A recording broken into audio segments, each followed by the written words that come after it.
IDBI Life Insurance presents बड़ों की पाठशाला only on 92.7 Big FM।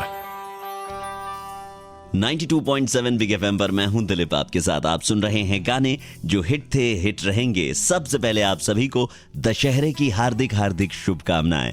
Happy Dussehra. और हर रोज की तरह आज भी 5 और 6 के बीच आपके लिए लेकर हाजिर हूं IDBI फेडरल लाइफ इंश्योरेंस बड़ों की पाठशाला।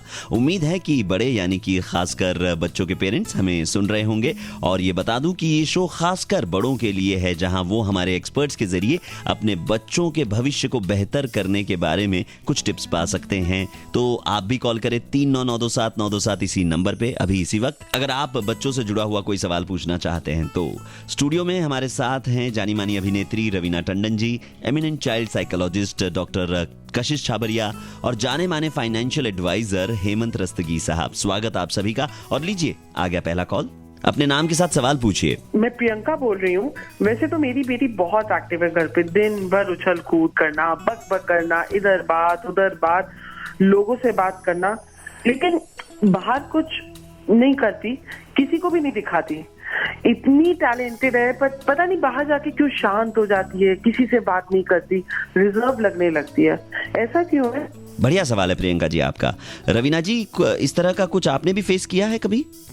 अभी कुछ दिन पहले ही मेरे बेटे ने एलोक्यूशन कंपटीशन में पार्ट लिया। He is a very shy boy, he is reserved, ज्यादा बातचीत नहीं है, but he is very good in his class, he is excels in football, लेकिन he is a man of few words. तो जब वो आया मेरे पास, उसने कहा मम्मा I want to take part in elocution. तो मैंने कहा यार ये इतना शाय बच्चा थोड़ी स्टेज पे खड़े होकर पूरे स्कूल के सामने पोएम बोलेगा। And I told him, I said no, I said, I don't think, Raja, you should take part because, it's not your cup of tea. You're anyway winning medals in this and winning medals in swimming and winning medals in football. तो नहीं मामा, I want to do it. नहीं मामा, I want to do it. इस बार मेहनत करके he has reached the finals. And the thing is कि I am proud of him कि जो मुझे नहीं था मेरे बच्चे में confidence, लेकिन उसको अपने आप में confidence था।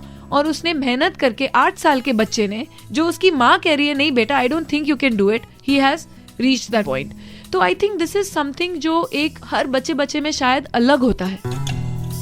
Okay, even if he doesn't win anything, but he will lose that fear of standing on that stage and saying it in front of everyone. Parents का क्या रोल हो बच्चे के मन से ऐसा डर निकालने के लिए, जानेंगे डॉक्टर कशिश से थोड़ी ही देर में, जब हम लौट कर आएंगे 92.7 बिग एफएम पर। सुनते रहिए गाने जो हिट थे, हिट रहेंगे। मैं हूं दिलीप आपके साथ।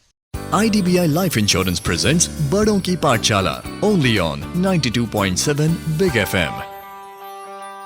92.7 बिग एफएम पर मैं हूं दिलीप आपके साथ। आप सभी को दशहरे की हार्दिक शुभकामनाएं। Welcome back to IDBI Federal Life Insurance बड़ों की पाठशाला। और सीधे डॉक्टर कशिश छाबरिया के पास चलते हैं और उनसे जानते हैं कि बच्चों में पब्लिक स्पीकिंग से जो एक डर है, खौफ है, वो क्यों होता है? ये पब्लिक स्पीकिंग का डर बच्चों में क्यों होता है? जी, एंजाइटी फोबिया या तो ग्लोसोफोबिया काफ़ी स्वाभाविक है इतने छोटे बच्चों में। इसमें इन बच्चों का आत्मविश्वास काफ़ी ही लो रहता है। उन्हें ये डर रहता है कि दूसरे हमारे बारे में क्या सोचेंगे, मेरे पेरेंट्स मेरे बारे में क्या सोच रहे हैं, दूसरे हमें देख रहे हैं, वो क्या सोच रहे हैं, ये काफ़ी डर उन्हें रहता है। इसमें पेरेंट्स हेल्प कर सकते हैं। एक परफेक्शनिस्ट सेट ऑफ पेरेंट्स जिसे हम कहते हैं, पहले तो आप अपने आप को उन परफेक्शनिस्ट पेरेंट्स पोर्ट्रे करना बंद कीजिए। आप अपने बच्चों को इस तरह से हेल्प भी कर सकते हैं, उनकी जो आवाज़ है उसे टेप रिकॉर्डिंग कीजिए ताकि बच्चा प्ले करके खुद से सुने कि वो कैसे साउंड करता है टेप पर। बच्चों को जोक्स बोलना सिखाइए। वो उनका वो जब जोक्स कह रहे हो या स्टोरी कह रहे हो, उन्हें एक वीडियो कैमरा पर कैप्चर करके उनको प्ले करके दिखाइए। सिंगिंग कराइए। डिनर टाइम पे आप पर्सनालिटी डेवलपमेंट गेम्स खेलिए उनके साथ।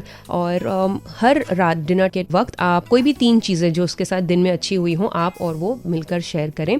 धीरे धीरे ये चीज़ थोड़े 1-2 जनों के जो घर के बाहर हों उनके साथ भी शेयर करें। आप नोटिस करेंगे कि वो ज़्यादा घुल मिल रहा है दूसरे लोगों के साथ। धीरे धीरे उसके लिए एक प्लेटफॉर्म क्रिएट होगा जहाँ वो एक दिन सबके सामने बात करने में अपने आप को कॉन्फिडेंट फील करेगा। बहुत खूब। रवीना जी, आपका क्या कहना है कि पब्लिक स्पीकिंग या स्टेज फ्राइट को कैसे दूर किया जाए? देखिए, स्टेज फ्राइट न सिर्फ बच्चों में बल्कि बड़ों में भी देखा गया है। और जैसे कि कशिश ने कहा, कभी कभी ये लैक ऑफ कॉन्फिडेंस हो सकता है।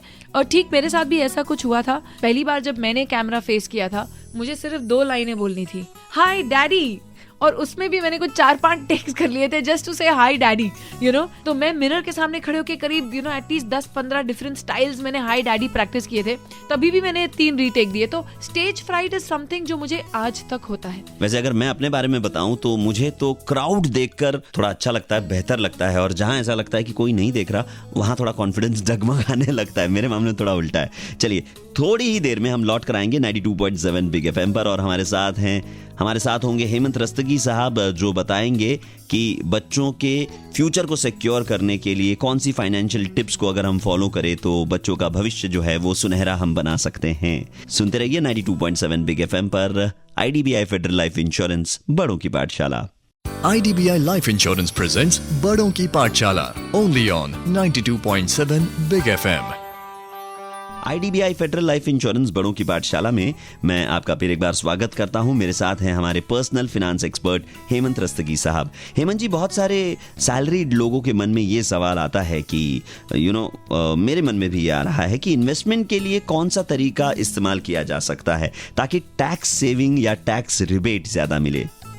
देखिए, हम सभी जानते हैं कि टैक्स पे करना बहुत ज़रूरी है, लेकिन जहाँ पे अगर आप टैक्स प्लानिंग करके सेव कर सकें तो फिर भी अगर टैक्स पे करें तो बहुत समझदारी की बात नहीं है। जब आप इस तरह के गोल के लिए जैसे चाइल्ड एजुकेशन या उनके फ्यूचर की बात करते हैं तो 2 एस्पेक्ट आपको देखना बहुत ज़रूरी है। एक तो ऐसी ऑप्शन में इन्वेस्ट कीजिए जहाँ पे इन्वेस्ट करने के टाइम आपको टैक्स सेविंग मिले, क्योंकि ये मत भूलिए जो भी पैसा आप टैक्स में बचा रहे हैं वो कहीं ना कहीं आपके इस इंपॉर्टेंट गोल के कॉर्पस में ऐड होगा। दूसरा, जो रिटर्न आपको मिले वो टैक्स एफिशिएंट होने चाहिए, यानी उस पर आपको अगर टैक्स ना लगे तो बेहतर है। जैसे अगर आप एफडी में इन्वेस्ट करते हैं 9% आपको रिटर्न मिलता है, अगर 30% ब्रैकेट में है तो आप 2.7% टैक्स देते हैं, यानी बचा क्या 6.3, इन्फ्लेशन से कम, यानी आपका जो पैसा है वो सही मायने में बढ़ नहीं रहा है। अगर आप इक्विटी जैसी एसेट क्लास में जाते हैं जहाँ पे जो भी रिटर्न मिलेगा वो टैक्स फ्री होगा, तो कहीं ना कहीं टैक्स एफिशिएंसी को ध्यान रखिए, क्योंकि इस गोल के लिए जब बड़ा कॉर्पस बनाना है, हर जो पैसा बचाएंगे वो आपके किसी ना किसी तरीके से काम आएगा। उम्मीद है इस शो को सुनने वाले सभी हमारे लिसनर्स का मार्गदर्शन हुआ होगा और आप भी जो जरूरी कदम है अपने बच्चे के भविष्य के लिए वो जरूर उठाएंगे। वैसे आजकल आईडीबीआई फेडरल लाइफ इंश्योरेंस का एक बेहद इफेक्टिव चाइल्ड इंश्योरेंस प्लान आया है जिसका नाम है चाइल्ड इंश्योरेंस, जो आपके बच्चों को लाइफ इंश्योरेंस के साथ जिंदगी के महत्वपूर्ण पड़ावों में साथ देगा। प्लान की अधिक जानकारी के लिए विजिट करें आईडीबीआई फेडरल, आईडीबीआई बैंक या federal bank branch. Parenting tips और फाइनेंशियल टिप्स पर अधिक जानकारी के लिए एसएमएस करें BIG बिग स्पेस बुक और इसे भेज दीजिए 55454 पर और आपको मिलेगा डाउनलोड लिंक फॉर बड़ों की पाठशाला। सुनते रहिए 92.7 बिग एफएम। लौट के आ रहा हूं बस थोड़ी ही देर में।